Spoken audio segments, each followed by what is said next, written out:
Hi, Shireen. How's it going? Oh, hello, Carlos.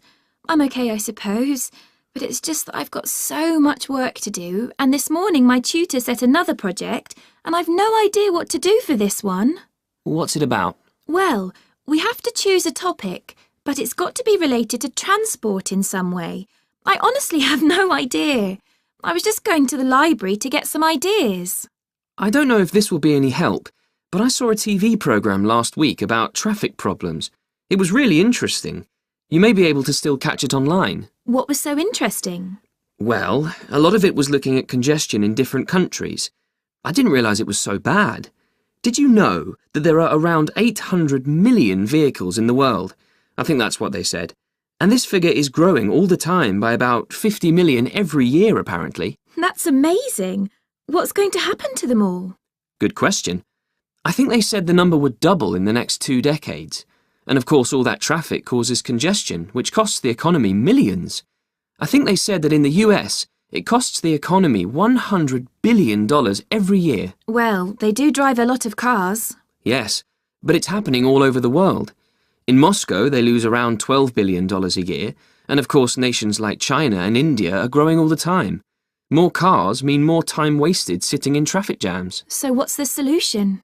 Well, there's been a great deal of research into the whole congestion problem, and numerous solutions have been put forward.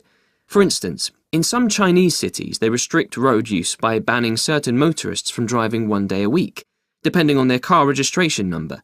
And you know about the congestion charge in London, where you have to pay to drive in certain parts of the city. Yes, but these don't really solve anything, do they? And they probably just get people more frustrated. I know I'd get annoyed if I couldn't drive into the city on certain days or had to pay. Well, one of the interesting things they talked about on the programme was why we get traffic jams in the first place. Surely it's just weight of traffic. Well, yes, but you know sometimes you're driving along on the motorway and the traffic seems to be flowing freely when all of a sudden there's a traffic jam. Yes, I always assumed it was due to an accident or a breakdown. Not necessarily. Scientists have been looking at this for years and have used all sorts of computer simulators to recreate the situation on the road. Until recently, they thought the same as you, that congestion was caused by sheer weight of traffic. But they've now discovered that it's also due to driver action. Do you mean bad driving? No, it's more to do with unpredictable actions. Suppose a lorry suddenly changes lanes or something else happens that you're not expecting.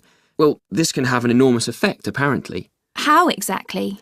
Well, what they discovered was that under certain conditions, if just one driver overreacts to an event like that by braking too hard suddenly, this can then set off a reaction that will send shockwaves for miles back down the motorway. How come? Well, when the first car brakes, the car behind has to brake too, and so on, until the cars start to gather in clumps. That's how you get those stop-start congestion waves, which can eventually result in gridlock when all the traffic comes to a standstill. And is it only motorways that are affected? No.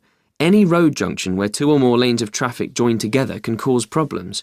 For example, as vehicles join a motorway, they tend to cut across lanes, which causes other cars to slow down or brake. This can affect vehicles miles behind on the motorway.